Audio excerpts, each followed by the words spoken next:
Mobil listrik sangat inovatif, sehingga benar-benar dapat menghancurkan seluruh industri mobil dunia, namun yang lebih menakjubkan lagi adalah harga untuk mobil ini kurang dari 140 juta rupiah.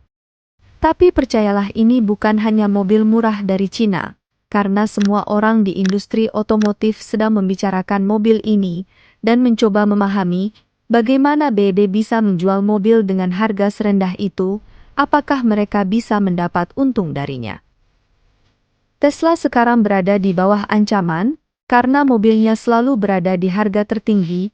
Jika Anda skeptis terhadap mobil listrik, dan berpikir mereka dilebih-lebihkan, terutama mobil listrik Tiongkok. Sebuah kutipan yang dikatakan oleh pendiri Tesla, Elon Musk, pada laporan pendapatan terbaru, jika tidak ada hambatan perdagangan yang ditetapkan, mobil listrik Cina akan menghancurkan sebagian besar perusahaan lain di dunia. Pernyataan dari Raja Mobil Listrik ini membuat para produsen mobil dan pemerintah di negara-negara barat secara kolektif ketakutan, karena mereka akan dibanjiri dengan kendaraan listrik Tiongkok yang akan merugikan merek-merek dalam negeri. Dalam sebuah surat terbuka, sekelompok senator Amerika baru-baru ini mendesak pemerintah untuk segera mengambil tindakan untuk mempertahankan atau meningkatkan pasal 301 tentang tarif mobil listrik Tiongkok. Tapi apa yang sebenarnya terjadi di sini? Bagaimana mungkin satu mobil listrik kecil dari Tiongkok menyebabkan seluruh negara barat dilanda kepanikan? Dan dalam video hari ini kita akan menguraikannya semua yang perlu Anda ketahui tentang mobil listrik Tiongkok, bagaimana hal ini dapat berdampak buruk pada masa depan Tesla. BYD Seagul adalah mobil terkecil dan termurah dengan harga yang tidak dapat dipercaya, yaitu 165 juta rupiah. Jika ini tidak mengejutkan Anda, karena Anda berpikir tentu saja murah, karena ini adalah produk Cina yang murah dan berkualitas rendah. Pikirkan lagi, jika ini tidak benar, maka industri mobil tidak akan panik, dan tidak akan ada banyak cerita di sini, dan ini adalah mobil dengan harga murah, yang belum pernah terjadi sebelumnya dari mobil tersebut, dan BYD telah berhasil memberikan begitu banyak kelebihan dengan harga yang sangat murah.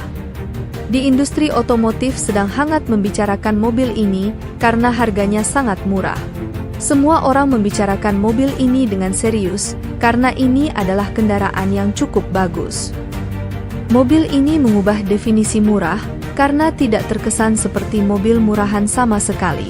Karena untuk bisa bersaing tidak hanya di pasar mobil kecil dengan harga terjangkau, tetapi mobil kecil dengan harga segitu sangat mencengangkan.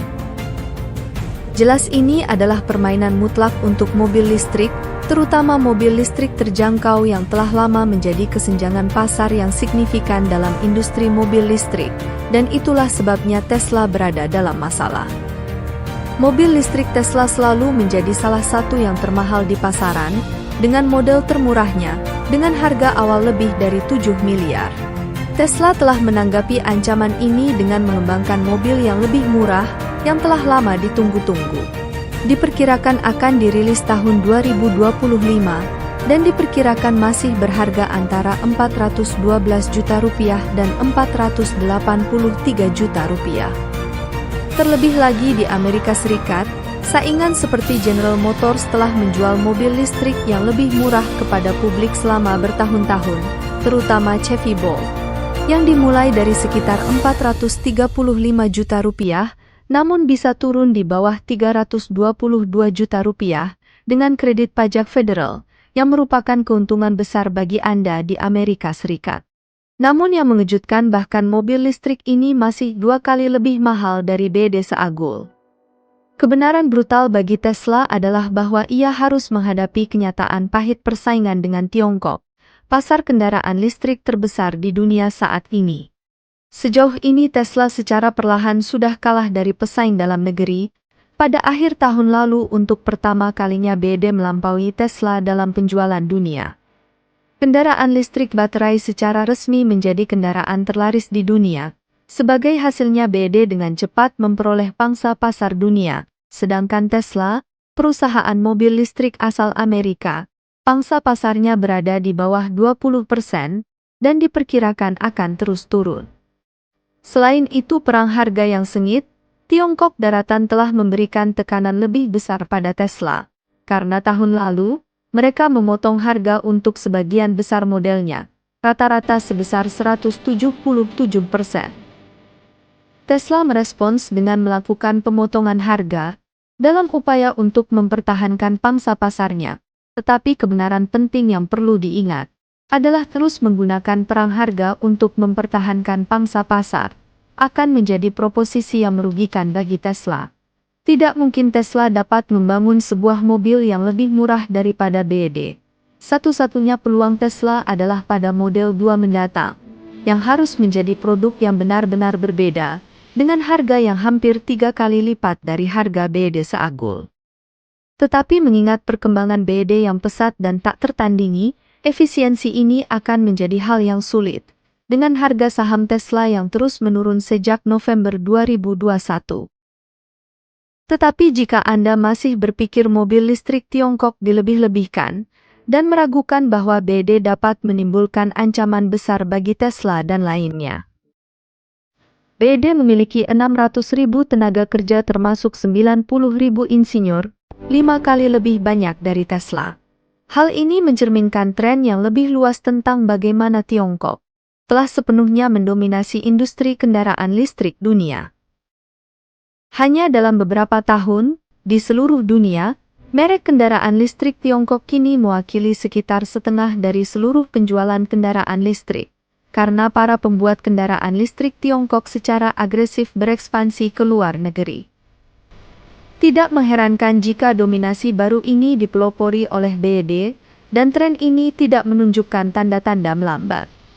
Pada tahun 2022, BYD menjual 1,9 juta kendaraan listrik ke seluruh dunia, yang mencakup kendaraan listrik murni dan kendaraan hibrida plug-in, dan jumlah ini lebih banyak dibandingkan jumlah gabungan 4 tahun sebelumnya. Pada tahun 2023, pembuat kendaraan listrik tersebut memproduksi dan menjual 3 juta kendaraan serupa. Yang menakjubkan, lebih dari setengahnya adalah kendaraan listrik murni.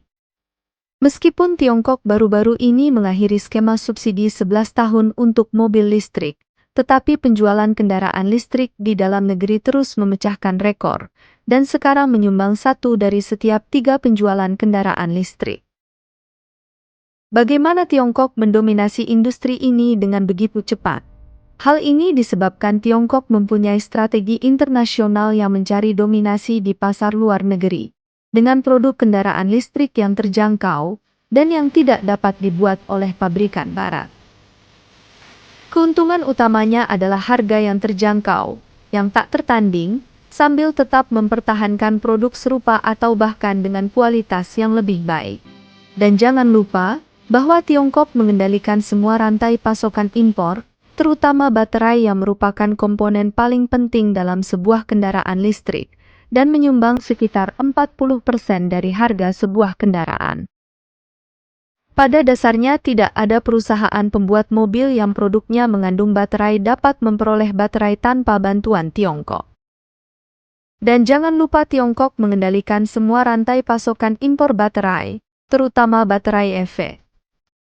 BYD melambangkan tingkat konsolidasi ini. Pembongkaran sedan Sigul 222 BYD baru-baru ini oleh UBS menemukan bahwa 75% komponen diproduksi sendiri, dan hanya 10% komponennya yang berasal dari pemasok asing. Karena laporan Bloomberg yang komprehensif ini menunjukkan bahwa rantai pasokan lokal yang kuat seperti inilah yang menjadikan pembuatan kendaraan listrik di Tiongkok lebih murah dibandingkan di tempat lain. Oleh karena itu, jelas sudah bagaimana Tiongkok dan BYD bisa mendominasi pasar kendaraan listrik dunia. Tiongkok akan menjadi pusat kekuatan dunia, bahkan telah sampai ke Amerika, karena pembuat kendaraan listrik Tiongkok telah membuka toko di Meksiko, di sebelah selatan perbatasan Amerika. Mereka telah membuat terobosan luar biasa ke Amerika Utara, dan memiliki aspirasi besar untuk mendominasi pasar. Tentu saja semua itu telah membuat para pembuat mobil, dan membuat Gedung Putih merasa tidak nyaman, dengan merilis sebuah memo yang menyatakan bahwa Tiongkok dapat membanjiri pasar Amerika dengan kendaraannya, yang menimbulkan risiko bagi keamanan nasional Amerika. Biden menambahkan, "Saya tidak akan membiarkan hal itu terjadi dalam pengawasan saya." Pemerintah Amerika Serikat menganggap mobil listrik Tiongkok sebagai risiko keamanan nasional, karena mereka takut pada mobil pintar Tiongkok bisa mengumpulkan data atau memata-matai warga Amerika. Sementara itu, Emirat Arab telah meluncurkan penyelidikan terhadap mobil listrik Tiongkok dan menuduh mereka melakukan persaingan tidak sehat dengan subsidi pemerintah yang tidak adil. Pernyataan ini sangat ironis, mengingat banyak perusahaan-perusahaan Eropa terkenal di dunia, seperti Airbus yang mendapat manfaat besar dari subsidi serupa. Industri otomotif Amerika Serikat juga telah membunyikan alarm, dan Aliansi Manufaktur Amerika merilis pernyataan dramatis mengenai diperkenalkannya mobil-mobil Cina yang harganya sangat murah. Karena didukung dengan kekuatan dan pendanaan dari pemerintah Cina, maka pasar Amerika bisa berakhir menjadi peristiwa kepunahan bagi sektor otomotif Amerika yang disebut sebagai tiga besar di Amerika. GM, Ford dan Chrysler telah menyaksikan pangsa pasar mereka di Amerika merosot dari 75% pada tahun 1984 menjadi hanya 40% pada tahun 2023. Terlebih lagi, analis UBS baru-baru ini memproyeksikan bahwa produsen mobil Tiongkok akan melipat gandakan pangsa pasar mobil dunia menjadi 33% pada akhir tahun. Dalam 10 tahun ini, pembuat mobil di negara-negara barat akan kehilangan 1/5 pangsa pasar dunia mereka karena mobil listrik Cina. Beritahu saya di komentar apa pendapat Anda tentang mobil listrik Cina yang mendominasi dunia. Terima kasih telah menonton, dan jika Anda menikmati video ini dan menganggapnya informatif, silahkan klik tombol suka dan berlangganan.